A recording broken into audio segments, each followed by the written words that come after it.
Hello my friends and welcome to episode 36 of our Football Manager 2020 Let's Play. Before we get into this episode, obviously if you've not seen the last episode, go check it out. But I want to apologise, I believe this should be going up around about Saturday. From memory, I'm recording on Tuesday and I need to apologise for last weekend. Now I've recorded the last two episodes in advance as I normally do, and basically I had a little fall and hurt my back, so actually just to edit and uploading I found very, very difficult, so still in quite a bit of pain, so that might come across in my voice today. But I want to apologise that that's not been done, because I managed to force it on Sunday and get up the Ottoman Let's Play, the Europa Universalis, but unfortunately I wasn't able to get up the Football Managers. It's just been a bit too much for me. So I'm trying to record today. I'm hoping that we can get back to upload schedule as of today and tomorrow. Obviously tomorrow from recording point would be FM episode 34, I think. So obviously I'm recording a bit ahead of time, as I always do anyway with having a young family and stuff. It means that I normally can't keep to my upload schedule, but I want to apologise, and that is the reason why. So since the last episode we've had 2 games, 8 goals, none conceded, and that is huge. So first up, we played Motherwell with a fairly rotated side going into the international break. We won 3-0, Shandon Baptiste, Harry Wilson scoring. I think he was off the bench, to be honest, and Batista Mayer getting his first start, and a full 90 minutes also scoring and getting himself a man of the match. Wasn't enough to keep him in the team though, as Kasper Dolberg returned. For the Hibs game where we won 5-0, Abel Ruiz scoring a brace, one from the spot. Barisic also scoring from the spot, but was substituted before the second penalty. Alex Lowry getting his first of this season, and Ryan Kent also on the score sheet. So today we're playing PSV. I'm going to show you the league table for the SPL quickly, or SPFL rather. As you see, Abel Ruiz, he's not been in a team for a little while, is still top goal scorer in the league. That's cracking stuff. And his value, I believe, is skyrocketing. He's up to 8.25 million. We bought him for 1.7, remember. So, that's fairly solid stuff from him. Excuse me. We're 3 points behind, but we are the only team unbeaten in the league. We've got a far better goal difference, so all we need is for them to have that one big slip up, and we go top. So we've got to keep doing what we're doing. The new tactics do seem to be working. I'm not seeing the tiki-taka football that I seen when it first came. I'm seeing a lot more long ball, certainly since the Krasnodar game in the last episode. The Europa League table looks like so. We are joint top with Krasnodar, ahead on head-to-head, I believe. We lost 2-1 across there and won 3-1 at home. But I'm going to have a quick look at the rules to make sure that I do understand. Results between team is the best, and then it's goal difference. And we beat Krasnodar on both of them quite comfortably, in all honesty, because we beat PSV quite comfortably at home for that away draw to Nice. And then obviously the loss to Krasnodar in Russia and the win at home. So that leaves us today going to PSV, who are bottom of the group, but they have picked up 3 draws, all 3 of them, since they played us. Of course, they lost to us, but they drew 2-2 with Nice at home, 2-0 away, and 1-1 with Krasnodar at home. So they're not a daft team, they're fairly solid. This is their last away game, and I believe a win would put us onto 10 points, and regardless of other results, that should put us through, because we beat Krasnodar on the head-to-head, and Nice, obviously, the result wouldn't matter, because even if they won, they'd be on 6, so they would only be able to get to 9. So a win today seals our group fate, so that would affect what I'm doing next episode. A draw would put us on 8, now Nice would go up to 6 with a win. Krasnodar obviously on 10 with a win, and obviously 8 and 4 respectively with a draw. So a draw might be enough depending on other results. A win's definitely enough. And basically, I think that covers everything. And I've selected my team now. There is a few surprises in my lineup. One, Ross McCrory is injured, or he picked up a knock in the Hibs game, so he could only make the bench. So he drops to the bench with Ryan Jack coming in, taking the captain's armband for some reason, but I think John Suter is my vice captain, and obviously he's been dropped recently after a couple of poor performances. So Ryan Jack takes the captain's armband today. Klosterman in at right back. I felt Heinrichs, he's been a bit hit and miss himself. Stephen O'Donnell still not recovered from his injury, as much as he's recovered, he's not getting up to match fitness. Even I've played him 90 minutes in the reserve countless times, and he's not gaining any match fitness. So I'm hoping that sorts itself eventually. But Klosterman also needs to get some games under his belt and prove to me that he is worth the money that we spent on him. So he comes in. Other than that, the only real surprise inclusion, and it's not really a surprise, Harry Wilson's came back in off the bench a few times, played well, so I've brought him back in. Kent on the left, Harry Wilson on the right. Abel Ruiz scored a brace in the last game, so I gave him this one. There was no striker goals in the previous couple of games before that, so I felt let's get Abel Ruiz back in there. And Aaron Hickey takes the left back spot. Borna's been playing it a fair bit, but I think Hickey is now ready to be the first choice left back. But we need to sell Borna, is basically the kind of the point with that. So, you know, I would happily have Hickey and Kosovas as the two left backs, but not until Borna has been sold. Hickey picking up an early yellow, which isn't ideal.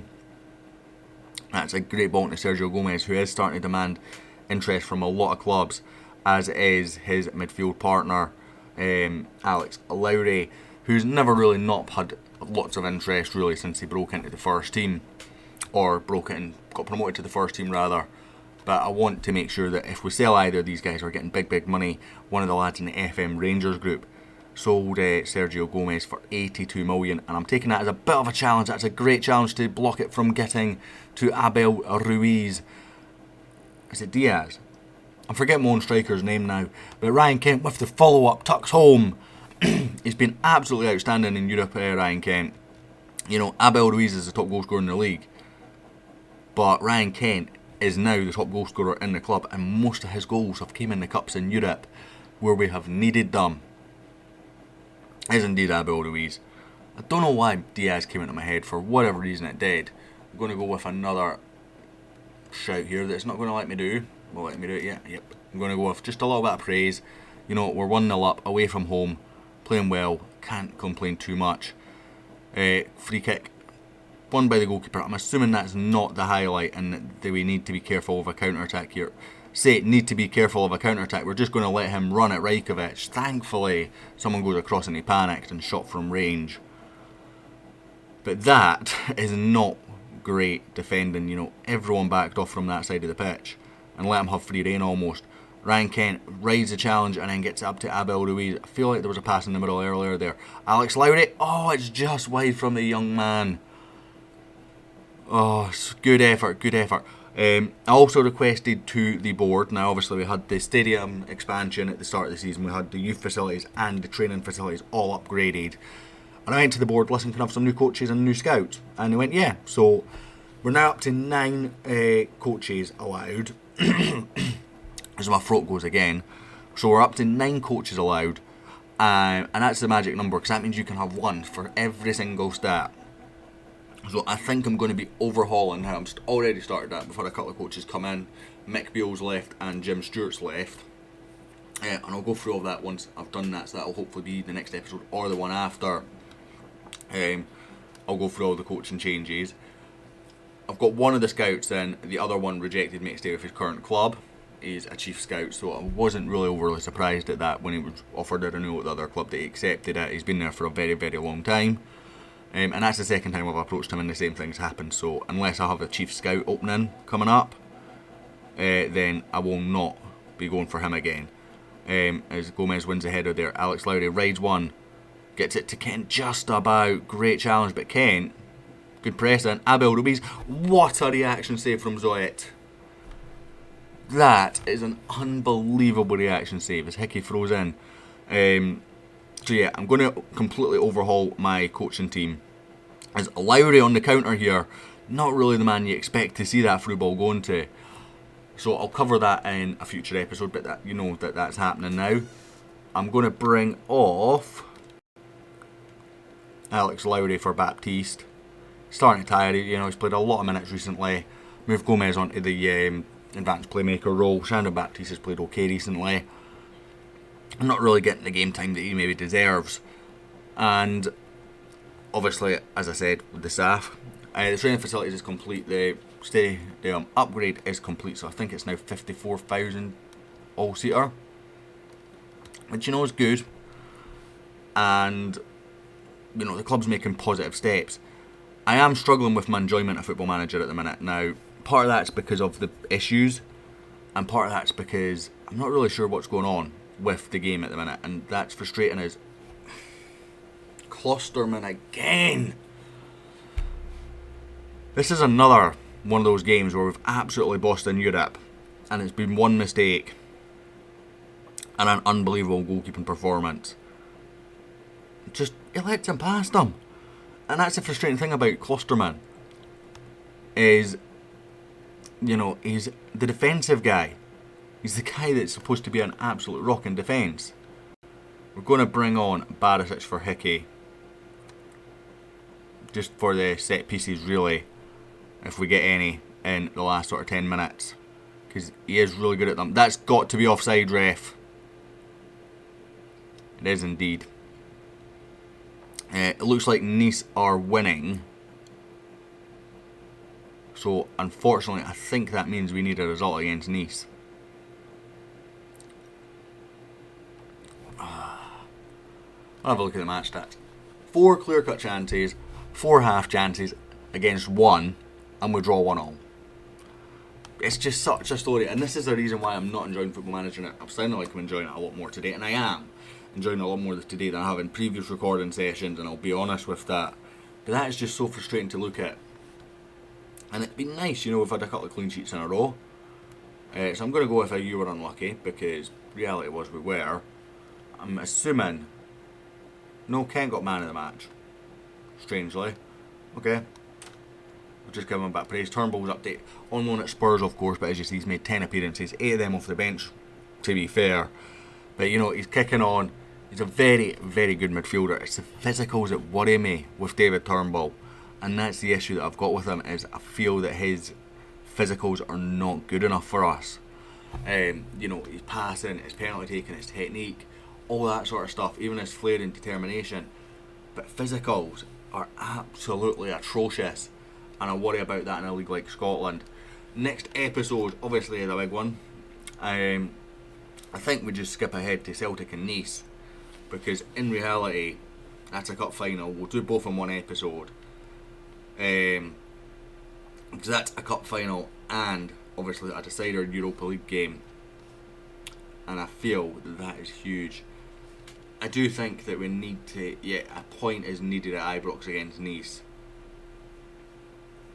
I can't believe we didn't win that game. In all honesty, it was the same in the Nice game, if I remember correctly. If we go back to that, I want to have a look at the match stats there. Yeah, there you go. That's another one. 1 clear cut chance and 4 half chances that time, and I won all draw. But it's very, very consistent thing. Even off, you know, this one here. Now this one, it looks crazy. It was 5 clear cut chances and 5 half chances by half time, and if we go to the review, we're only 1-0 up at half time with 5 clear cuts. It's such a major, major bug, and I hope that the next patch does fix it, because it's game breaking. Either way, guys, we're back next time for a Betfred Cup final and Nice in a 2-game episode. I know I was cutting back to 1, but I feel that's justifiable for 2. If you enjoyed this episode, regardless of the result, hit like, hit subscribe, leave a comment down below, and I'll hopefully catch you all next time.